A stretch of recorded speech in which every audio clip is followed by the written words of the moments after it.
All right, we're back. Episode 6, Between the Tests. As always, Chris Boyd. Appreciate you, BK, hopping on. Yep. A lot of time at all doing a recap. We did an instant reaction after the Alabama sweep. Handled business last night versus UAPB as to be Yeah, expected. that's good to see too. Didn't no hangover.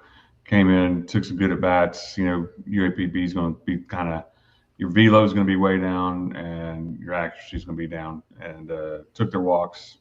Uh, Weird seeing Cam strike out in that game of all people, but what are you going to do? It's baseball. Yeah, it was nice to see Fisher get in there and throw strikes. Yeah. He needed some success. It's been a while since he tasted that. I really want to spend just a minute here. Let's talk about Dietz. Dietz is still, we hit on him a little bit after Alabama, but he's still just the guy, right? Yeah. His Bama start was not as dominant as some of the others, but he was good. Obviously, kept Arkansas in the game. And then you look at his starts this year. I was looking at just a minute ago. Since he got right, basically, he's only had since he got right physically coming into the season. Uh, we weren't sure exactly what to expect, and the truth is he's overperformed at just a significant rate, and he's really become the lockdown Friday guy that honestly we thought Gabe was going to be. Yeah. It's honestly, it's almost like every start he just gets better and better. Yeah. Yeah, I think he's getting more confidence. We talked about that last week about how, he hadn't been pitching competitive baseball for a while. In 2 years since he threw a competitive pitch outside of some mop-up work at the end of two games last year, just as he's kind of coming back. But the stuff was never the issue. It's learning how to battle, learning how to, pitch when you don't have A+ stuff. Learning how to adjust when guys are adjusting to you, like stuff that you do when you're on the mound, and he just hadn't been there. The numbers speak for themselves. He's got a 1.1 WHIP, ERA under 4 in college is really means you're throwing ball well. That K rate that's reliever territory. It's really unbelievable, his K rate, and folks aren't hitting the ball off of him. 208. I'll take that every day of the week. We're going up against a team this week in Georgia who knows how to keep runners off the bases too. So he will have his work cut out for him because they're the best offensive team he's seen all year. Yeah, absolutely. I want to touch on, a lot of times we say who's hot. It's stay hot, TJ Pompey. Yeah. This kid's just been really carrying us. And he's a guy that we've been critical of, because Yeah. he hasn't. He's just kind of found it. But you look at his last 4 games. His home runs on Friday, Saturday at Tuscaloosa really defined the game. The second one, the one on Friday, ended up being the margin of victory after the bullpen leaked out a couple of runs in the ninth, and then really was the death blow on Saturday. Just excellent at bats. He's still susceptible to that breaking ball on the right from the right-handed pitcher, but he's getting better about seeing it and laying off. I saw him take some of those on the weekend that we haven't seen him take. Like that to me is like when you're taking pitches that you ought not swing at when you've been swinging at him. Like that's a hard habit to break, and he's done it. I've been impressed by that. Well, let's get into the meat of what we're going to talk about tonight, and excited because we have an expert beat writer from Georgia that's going to join us. Brett, I'll let you do the introduction. Yeah, thank you, Marc. Marc Weiszer with the Athens Banner-Herald. Appreciate you jumping on with us later in the day. Marc, we're eager for this showdown, top 20 at BOM, 2 of the better teams in the SEC. Obviously, Arkansas has a good history with Wes Johnson, head coach at Georgia, who has done what I think a lot of us expected. He's gone in and very quickly turned that program not only around, but really at velocity, moving quickly. national contender. Yeah, definitely. I mean, third year for Wes Johnson, and hosted regionals both years. Was close to getting the College World Series back in 2024. Couldn't do it, and then last year lost in the regional round. So they've geared up again through the transfer portal, like he likes to load up, and exceeding expectations this season. Number 5 in the polls this week. I think Baseball America might have him as 8, but that's kind of the outlier. So midway through the season, that's your first place team in the SEC. And playing like it. I think, those of us who know Wes's pedigree, you expect him to do it with the arms on the mound, but he's done it quite the opposite since he's been in Athens. And this year's no exception. I was looking at the tail of the tape, and Arkansas has clearly struggled offensively, but Georgia averaging almost 10 runs a game and hitting as a team of better than 320. Those are just pretty good numbers for a pitching coach, don't you think? Yeah, it's obviously came here with the national championship at LSU as the pitching coach, Minnesota Twins for several years. Paul Skeens is his famous guy that he had at LSU, and now a Cy Young Award winner. But it's been the bats, it's been the power, taking advantage of a hitter's park. At Foley Field, they say feed the trees there with the trees outside the outfield, and I think they were second in the nation in home runs his first last year, and they're first again now. Although against Florida last weekend, they didn't hit a homer. 3 games, no homers. They had a couple the other night. Or I guess it was a 3:00 game, but in the midweek. So, they hope to, kind of get back to their ways of big swings and getting the ball over the fence. Was there any sort of outlying condition at Athens this last weekend? Because that is, you build for what your park gives you. Do we have prevailing winds that were knocking balls down, or was just the Florida pitching staff the same ones that we saw at Baum about a month ago that came in and just mowed us down? Florida hit 6 homers over the weekend, so it wasn't the conditions. It was two really good starting pitchers for Florida. Their top draft prospect got shifted to Saturday. I think he had an ERA over 4, but the guy that they threw out on Friday had a perfect game going into the 7th inning. So, Saturday, Georgia, they took that one. But it was the first time after 4 series wins in the SEC this year that Georgia took an L for the weekend. So, not to say Georgia doesn't have anybody on the mound. We talk about the offense. Clearly, a couple of frontline guys. Joey, is it Volko or Volko? Volko, yeah.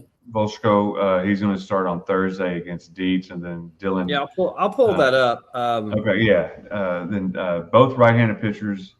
Tell us a little bit about what we can expect, please, out of Joey on Thursday night.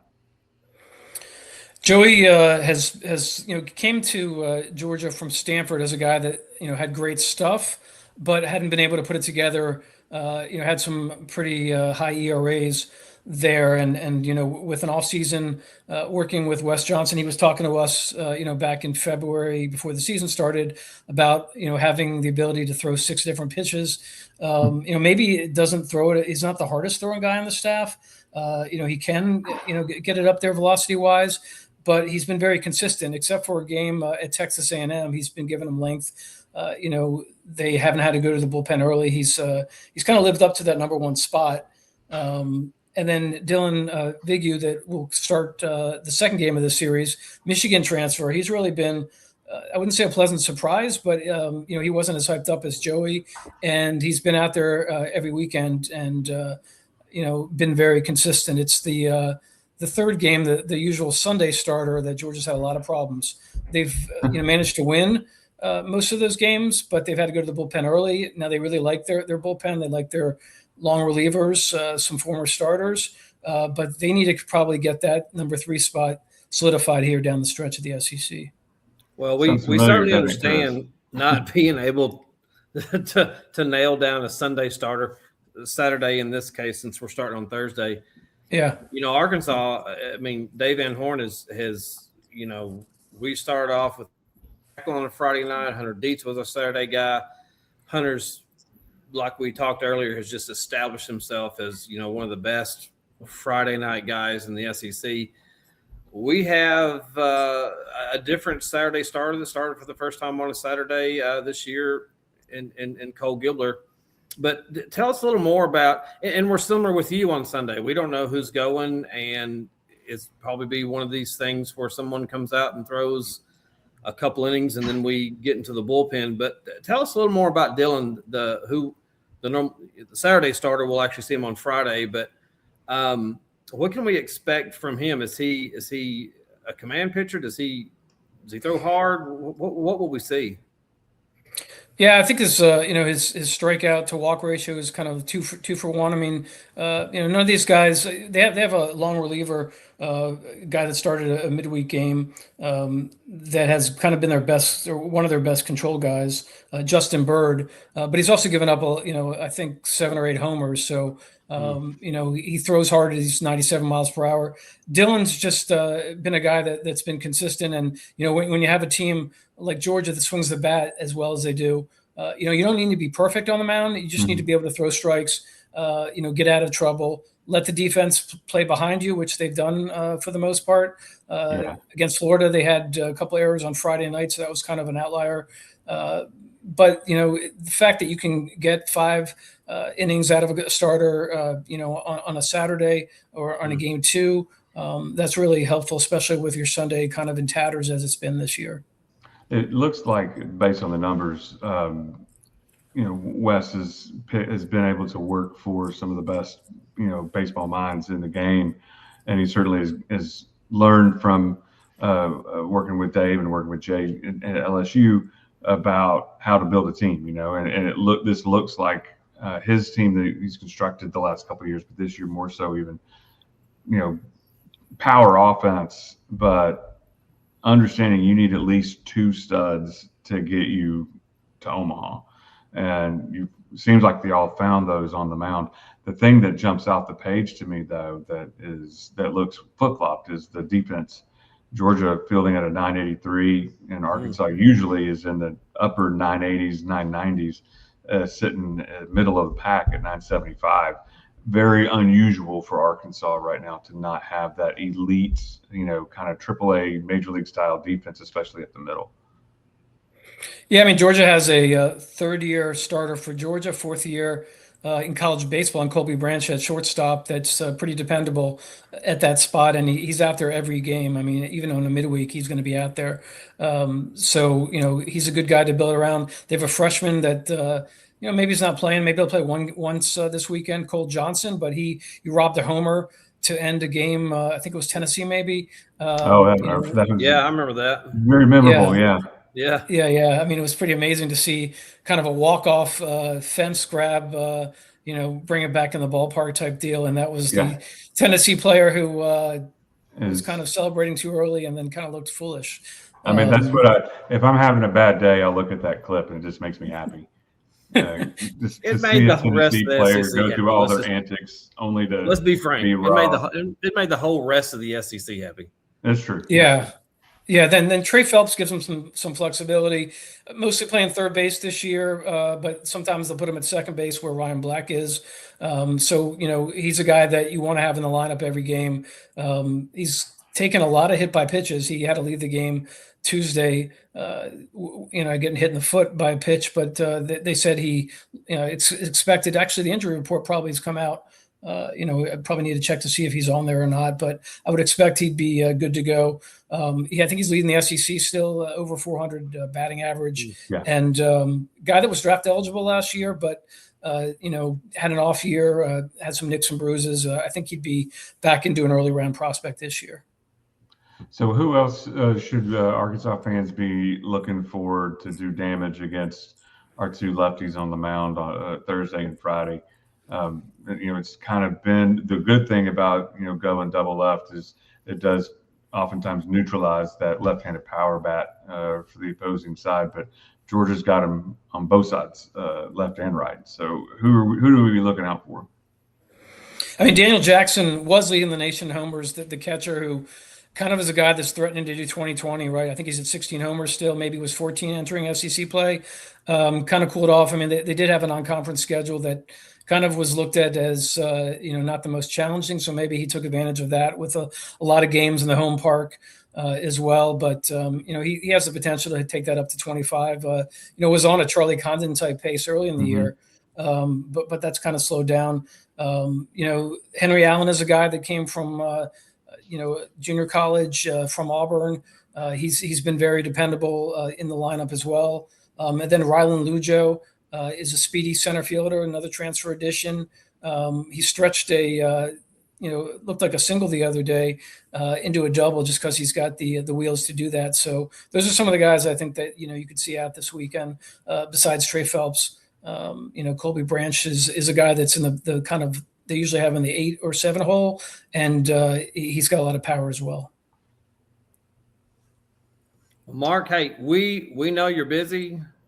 Spring football in Georgia is just as important as any other sport in Georgia. So we really appreciate you taking some time and hopping on with us tonight. Yeah, no problem. Good to be with you. I should mention also, Kay Naoki is a transfer out of USC that, when the Sunday starter has problems or one of the other guys maybe doesn't have a great day, comes out and has really been strong. Could see him do 3-4 innings and really shut down the opposing team as well. All right, we'll keep an eye on that. Thank you, Mark. It's good to talk to you. Thanks, Mark. Good talk, and good luck to you guys this weekend. All right, thanks. Bye-bye. Right. That was Marc Weiszer with the Athens Banner-Herald. Really good insight. We're going to try and do some more of this as time goes on because the numbers only tell you so much, especially as you get later in the season. Just we point out, kids that were nicked up a little bit, who's maybe started hot, but then they've kind of flatlined or tapered off as we got into the SEC play, kind of like with Colin Fisher for us. So really appreciate Mark coming on and giving us something to look for this weekend. Yeah, that was good, and especially to hear because I think we all know about Georgia's bats, but it was kind of good to hear somebody come on and say, "Hey, we got a couple of pitchers. They're not over, but they're solid. They eat innings." And they don't have to go up there and strike out 10 and hold people to 1 run because we're scoring 10 a game. Well, I think that's one of those things we've talked about this before about pitching with confidence, and it's easy to pitch with confidence when you can give up a couple homers and you're still going to be in the game. It allows you to be a little bit more aggressive, and if your team's already up 4 and 5 runs. Other teams may be trying to hit a grand slam with nobody on base. You know what I mean? So you take advantage of that kind of overeager mentality. Throw strikes, let your defense work. I mean, Georgia's a complete team and has been obviously very consistent. So I expect this to be the toughest challenge to date. I'd say that if you'd asked me 2 weeks ago, I'd have said the same thing about Bama because they were so hot. But Georgia's just kind of stayed at an 8.5 to 9 all year. Yeah. And that's one thing, Brett, you did a little. Go ahead. I was just going to say you've done a little digging. We're kind of starting to see, and it's funny. So let me preface this that a week ago I don't think we would really start taking a whole lot of look at postseason projections. But now after on a little hot streak, 1-5 in a row, swept Bama. You've done a little digging. Why don't you walk us through this because it is exciting to actually talk about this. Whereas a week and a half ago, we were like, we'll push that on the back burner. Well, yeah, I mean, it's amazing what a win streak can do for your confidence as a team, and as a fan. Because a week ago, we were thinking, are we going to make it? Maybe we can sneak in the field somewhere. The thought of hosting is still a bit of a pipe dream. A little bit more feasible now, given how the second half of the SEC schedule shapes up for us. But these projections here, you look at Baseball America, putting us in an incredibly difficult region. I mean, Georgia Tech would be the number 2 overall seed, so putting the Hogs there. Georgia Tech would hate that, by the way. Like, they would be pissed if they saw Arkansas coming in. Yeah. A team that just went to Omaha and was a hair's breadth away from playing for a chance to go to the final, and had, I still think, probably the best team overall, top to bottom last year. I mean, LSU won it, tip your caps, but I wish we could have played a 7-game series with them. So they would not like that. And then you match up against, looking at probably Virginia or Mississippi State winning that region. That would be, I mean, it's a tough. If you're not hosting, it's a tough road, right? Having to go to Georgia Tech and then potentially going to Virginia or going to Starkville. I mean, those are not going to be easy paths. I think the D1. And to me, just to be clear, I'm a Baseball America devotee. I think they have the best coverage. I just think they're a little bit wrong on this, but they are looking at RPI. And they're, I think, being appropriately skeptical of this team. Arkansas's got to prove it that's a little fair. bit more. D1, I think, is a little bit more favorable. I mean, going to Florida State is never easy, but the Hogs have been there and done that. In 2009, went down to Tallahassee and won that Super. So there's not going to be afraid. Knocked out Florida State at Baum in 2004 in the Super to go to Dave's first World Series with the Razorbacks. So history there. Cincinnati is a scary team. There are a lot of people that are kind of looking at them as a stalking horse in the Big 12 that may come back and win the Big 12, and they may be hosting their own regional in the top 16 if they play as well as they've been playing. But then that other side of that bracket, Chris, I mean, wouldn't that be something if we had to go to Corvallis with a chance to get to Omaha? A lot of folks would not sleep well that whole week. Agree. I'd be one of them. Agree. Hey, it's fun to talk, and I think this will be something good to keep track of as we're moving forward. We dropped 2 out of 3 at home this weekend. We may not do this segment next week. You're right, but hey, look, that's. I mean, it's Georgia. That's part of it. I you've talked about it several times. The back half after this is much. Well, let's get into that real quick because we're beginning the second half of the conference season, with the number 5 team in the country. I mean, this is clearly a tough draw. Yeah. But then we, in terms of road series, we got to go to Columbia, Missouri. I mean, Missouri is better. They're clearly on the way up, but nobody should be afraid to go to Missouri. No. Then you get Ole Miss back here. It's always a dogfight. Ole Miss is starting to play better baseball. I love us at home against them. Oklahoma, again, up and down. They looked like world beaters early in the year. They kind of leveled off a little bit. We get them in Fayetteville too. I bet that, and that is first time that we'll have played Oklahoma as a conference member. So there'll be packed house, be good crowds, be an exciting time, Mother's Day weekend.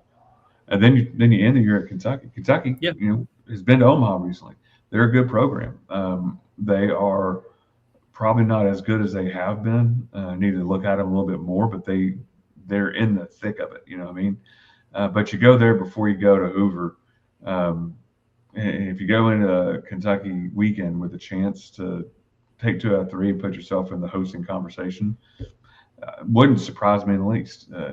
It all depends, though, as Dietz and Gibbler being the lockdown guys, Gabe figuring out where he fits in the rotation, and as we talked about with Mark, who are we going to throw on Sunday?